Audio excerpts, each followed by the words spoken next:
you ever been Auntie, heartbroken somebody and help me, betrayed oh, by the auntie, my one auntie's fighting person me, oh, auntie, that you oh, help me, oh, sacrificed auntie, your oh. all to?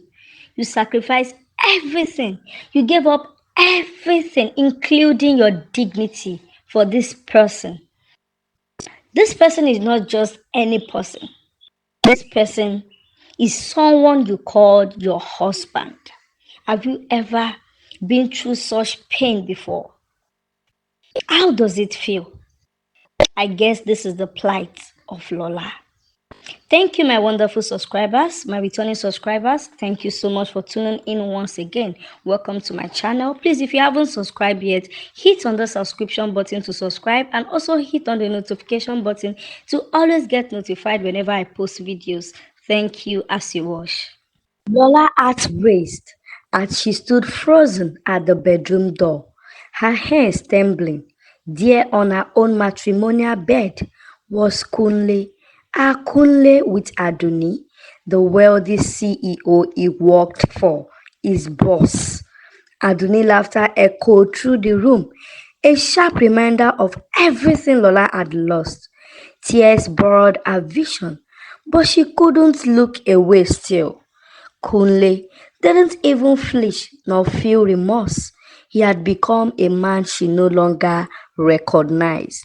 Everything Lola had done for him immediately flashed back at her. She had sacrificed everything, her education, her dreams, even her dignity. In the early days, when they had nothing, she had sneaked food from her mother's kitchen to feed him. She had rejected wealthy suitors who would have given her the world just to be with Kunle.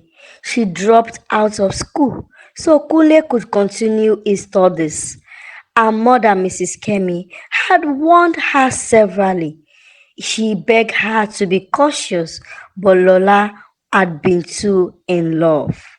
Now, after years of sacrifice, they had built a life together.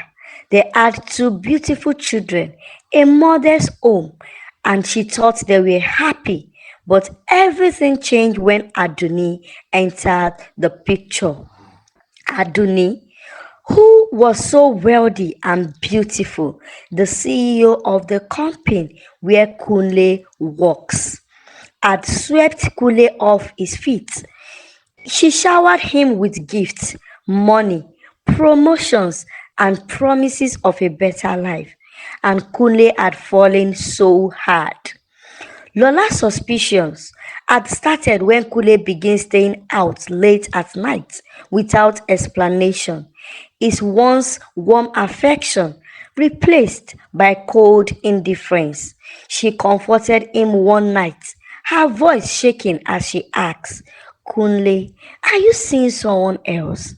He exploded in rage, his words cutting deep. What do you mean? Lola, what is it? What kind of question is this? Her heart shattered that night, but nothing could prepare her for what is about to come next. Kunle didn't hide his affair with Adoni. He flaunted it, even bringing her into their home, into their bed. Every night, Lola was forced to listen to their laughter, their whispers, their betrayal. Aduni, now his second wife, treated Lola like a maid, backing others and belittling her at every given opportunity. Kule no longer cared. The man who once looked at Lola with love now saw her as a burden, a remnant of a past he wanted to forget. His eyes sparkled only for Adoni, who had elevated his status and filled his pockets with money. Lola tried to endure it all. She thought of her children and the love she had once shared with Kunle, but the pain was unbearable. She went to her mother, broken and desperate, hoping for some comfort. Her mother's face was stern. Her words unheeding. I warned you, Lola. I warned you. You don't sacrifice this much for a man. You allow a man take care of you. That is how life is being done. Even if you must sacrifice, you don't go out of your way. You don't displease yourself to please someone else. I warned you. You caused this. I told you this would happen. You sacrificed your life for that man. And now look where it's gotten you. You are nothing to him now. Eh? What do you want me to do? How do you want me to help you? There is no way I can help you. Mother said to her. Lola felt so heartbroken, rejected by her mother and her husband. When Aduni first met Kunle, she fell in love with him and made her intentions known to Kunle. Kunle, on the other hand, who saw her as an opportunity to elevate his status, fell for her. She took him on luxurious dates, shopping, luxurious trips, vacation, showered him with money. Kunle, on the other hand, gave her the most desirable bedroom activities, which made her glued to him. Kunle had made a lot of money from Adoni. Lola, betrayed by her husband and rejected by her mother, Lola found herself trapped in a life that had become a nightmare. She was a slave in her own home, disregarded, humiliated, and heartbroken. One morning, after another humiliating encounter where Adunia demanded she washed her clothes and panties, Lola decided she had had enough. She looked at her reflection in the mirror, seeing the tired, broken woman staring back at her. She made a decision. The betrayer had cut too deep into her soul. She had wanted him to feel a fraction of the pain he had caused her. She said to herself that she will leave, but only if she could make Kunle feel a fraction of the pain he had caused her all these years. So, in the moment of desperation, she sought out a powerful spiritualist in the outskirts of the city, someone known for dealing with matters of the heart and revenge. The spiritualist was an old woman, her face lined with the stories of countless souls she had to her seeking justice. When Lola explained her situation, the spiritualist listened carefully, then nodded slowly. You've been wronged, my child, the spiritualist said, her voice calm but filled with power. There are many ways to deal with a man like Kunle. I can offer you different paths of vengeance, but be sure, whatever you choose will change everything. And lastly, you must ask yourself if you have been so faithful to him, because what you're about to do now, if you are not faithful yourself, it will fire back. Hope you have been faithful with him all these years. Lola nodded. The spiritualist presented Lola with several options, but one caught Lola's attention, one that will make Kunle suffer without taking his life. It involved using a menstrual flow to prepare food for him.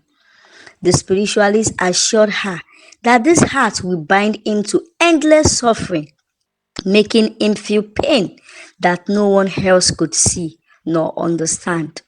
Lola agreed, knowing that she wanted Kunle to feel the weight of his actions. A few days later, Lola prepared a delicious stew for Kunle, just as she has done many times before. But this time around, when she was cooking the stew, she added a secret ingredient the spiritualist had told her to do: her menstrual blood. She stirred the pot with purpose, her mind calm, her heart cold. But the stew was ready. When the stew was ready, she called Kunle to come and eat. Her voice, soft and kind, masking the storm brewing beneath her surface. Kunle, my husband, your food is ready. she said, setting the table with care. Kunle, unaware of what was coming, sat down and devoured the meal. The rich, spicy aroma of the stew filled the air, and Kunle ate with satisfaction, never suspecting that his life was about to take a dark turn. But as soon as he finished the last bite, his body reacted violently. He suddenly felt as if ants were crawling all over him, biting him. He jumped up, slapping at his skin, screaming in pains. Anto, Anto, they are biting me, oh, help, oh, help, oh, he shouted, running around the room, his eyes wide and with terror. Adoni, confused, rushed down. But when she looked at Kunle, there was nothing there. She searched all over his body. There is no hand here now, Kunle. No ants, no bites. Do you know what? Are you okay? Yet Kule continued to scream and scratch at his skin as if invisible creatures were tormenting him. Days turned into weeks, and Kule's suffering only worsened. He barely slept, barely functioned. Body began to swell. He became a shadow of himself, weak, scared, and helpless. No doctor could explain what was wrong with him, and no medicine seemed to work. Aduni, the once powerful CEO who has fallen over Kunle, began to lose interest. She had wanted a strong, confident man, not the broken, pitiful figure Kunle had become. Slowly, her love for him faded, replaced by disgust. She started treating him the way he had once treated Lola, like nothing. In a cruel twist of fate, Adoni began to bring other men into their home, making out with them right in front of Kunle, just as he had once done with her in front of Lola. Kunle could do nothing but watch, trapped in his own body, his mind tormented by the invisible ants and the pain that never left him. The swelling body began to weaken. He began to grow thin and skinny. Adoni, growing more heartless by the day, stripped Kunle of all dignity. She made him clean the house, do the laundry, and wait on her and her lovers hand and foot. Kunle had become a slave in the home that once belonged to him, a fate worse than death. Lola, from a distance, heard of his suffering and felt no pity. She had endured humiliation, heartbreak, and betrayal, and now Kule was reaping what he had sown. She had no regrets. One morning, as Kule scrubbed the floor under Aduni cruel orders, his body inching and covered with boils, he finally understood the depth of the damage he had caused. He realized that the woman that had loved him unconditionally, the woman who had sacrificed everything for him, was the same woman whose heart he has shattered, and now is paying the price. Lola, on the other hand, had already packed her belongings and left a long time ago, walking away from the ruins of a life she had once dreamed of. Kunle cries echoed behind her, but she would never turn back. She had given him her all, and now it was time to reclaim her life back. As she stepped into the world, free from Kunle and the chains of the past, Lola felt lighter. The future was uncertain, but one thing was clear: she would never let anyone destroy her again. The end. Thank you for watching. What do you think about the story? Was Lola action justifiable? Drop your thoughts at the comment section. And if you want the story to have a continuation, please type continuation. Thank you and God bless you. See you on my next video. Bye.